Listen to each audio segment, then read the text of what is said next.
네, 이번에는 생활 속의 흥미로운 발명과 특허에 대해 알아보는 시간입니다. 네, 오늘은 한국지식재산전략원 조성환 위원과 함께 이야기 나눠보겠습니다. 안녕하세요. 네, 안녕하세요. 네, 오늘 전해주실 소식 어떤 내용입니까?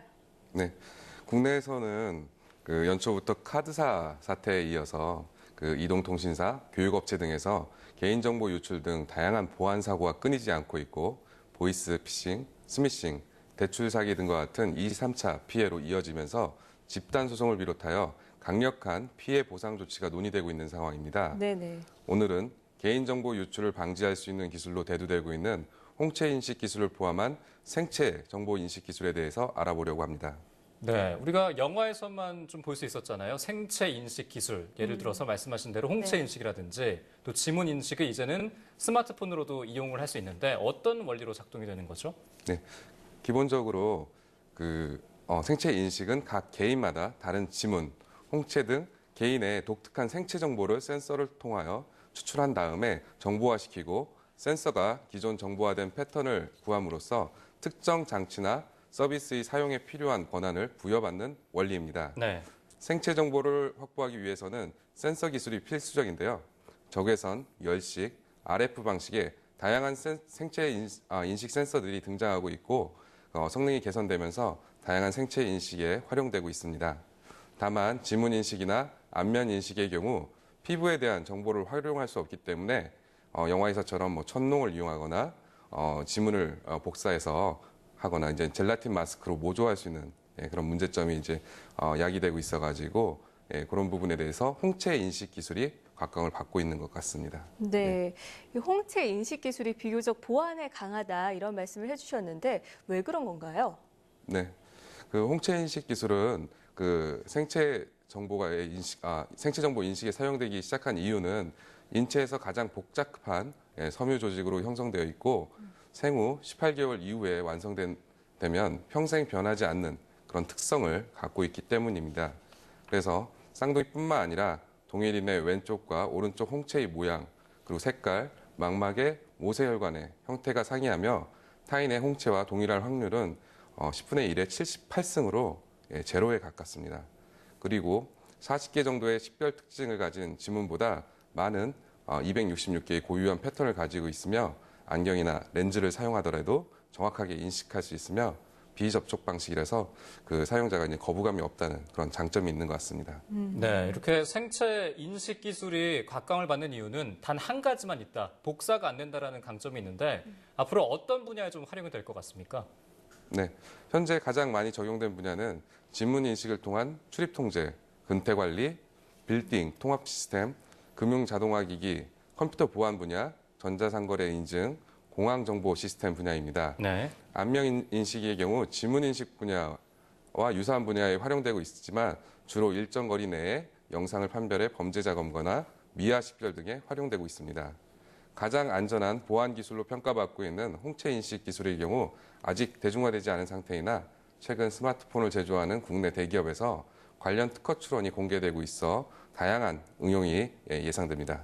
네, 많은 사람들의 이목이 집중이 되고 있는데 현재 생체 정보 인식 기술의 특허 상황 어떻습니까?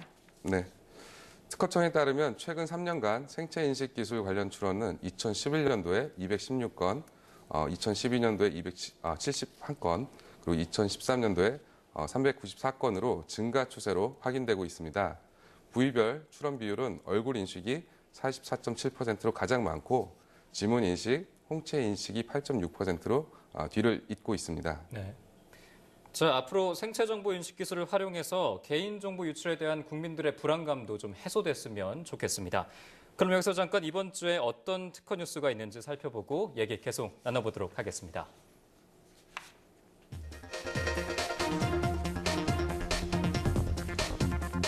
특허청 상표 디자인 심사국은 상표권 취득만큼 유사 모방 상표로부터 상표의 가치를 지키는 일이 중요하다는 점을 인식하고 보다 간편하고 효과적인 정보 제공 제도가 널리 이용될 수 있도록 교육과 홍보 등을 강화할 계획이라고 밝혔습니다. 지난해 특허 전문 관리 회사로부터 소송을 당한 23개 국내 기업 가운데 중소, 중견기업이 과반수에 가까운 11개로 나타나 표준 특허를 사용한 특허 회사의 공격이 대기업에서 중소기업으로 확산되는 경향을 보였습니다. 지난 2일 미국 캘리포니아에서 열린 삼성전자와 애플의 2차 특허 소송에서 배심원단은 쌍방 일부 승소 판결을 내렸습니다. 애플의 일방적인 승리였던 1차 특허 소송과는 달리 삼성전자의 특허가 미국 법원에서 효력을 인정받은 건 이번이 처음입니다. 자, 한 주의 특허 이슈를 살펴봤는데 이 가운데 주목할 만한 뉴스는 어떤 게 있을까요? 네, 특허 소송의 장기화 국면을 맞고 있는 삼성전자와 애플 간 2차 특허 소송에서 각자 상대방의 특허를 침해했다는 쌍방 일부 승소 판결에 대해 살펴보려고 합니다. 네, 이 삼성전자가 1차 소송에서 애플의 요구만을 수용을 했다가 이번에 2차 소송에서는 애플의 특허 침해도 일부 인정을 했는데요. 이렇게 전혀 다른 결과가 나온 이유 뭐라고 보십니까? 네, 그 가장 중요한 점은 삼성전자가 1차 소송의 주요 쟁점이었던 표준 특허 대신에 2차 소송에서는 삼성전자의 디지털 이미지, 음성 기록 전송과 관련된 상용 특허를 제시해 애플의 발목을 잡은 점입니다. 또한 삼성전자는 이번 소송에서 애플이 침해를 주장하는 특허 5건 모두 구글이 만든 안드로이드 운영체제와 관련된 점을 부각시키며 애플과 안드로이드 간의 구도로 형성하여 구글을 우군으로 등장시키는 전략을 펼친 점이 주요했던 것으로 분석됩니다. 네, 삼성전자가 애플의 특허 침해를 이제 이끌어내면서 1차 소송으로 인한 약간 수세에 몰린 경향을 좀 만회한 것 같은데 네. 그럼 앞으로의 소송은 어떻게 또 진행이 될 것으로 예상하고 계십니까? 네, 배심원 판결 후 1심 판결 내리기까지는 판결 불복 심리 등 많은 절차가 남아 있습니다. 그렇지만 길게는 반년 이상 걸릴 수 있는 상황이고요.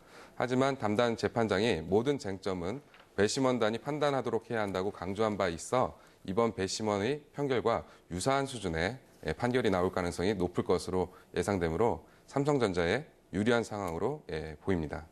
그리고 최근 모토로라하고 애플 간의 특허 소송에서 그 삼성과 애플 간의 2차 소송의 주요 쟁점이기도 했던 애플의 데이터 태핑 관련된 특허 범위, 권리 범위를 좁게 해석하는 판결이 나왔기 때문에 삼성전자한테 유리한 상황이 이제 점하게 된 것 같고요. 삼성전자 측에서는 이 점을 활용하여 항소 제기할 것도 예상되고 있습니다.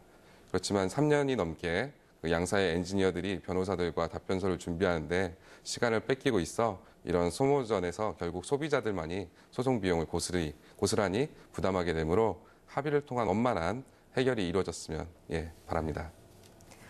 네, 이번 소송을 통해서 명분을 챙긴 삼성이 앞으로 실리까지 챙길 수 있을지 그 귀추가 주목이 되고 있는데요. 이 소송 장기화로 인한 직간접적인 피해가 더 이상은 늘어나지 않아야겠습니다. 네, 오늘 말씀 고맙습니다.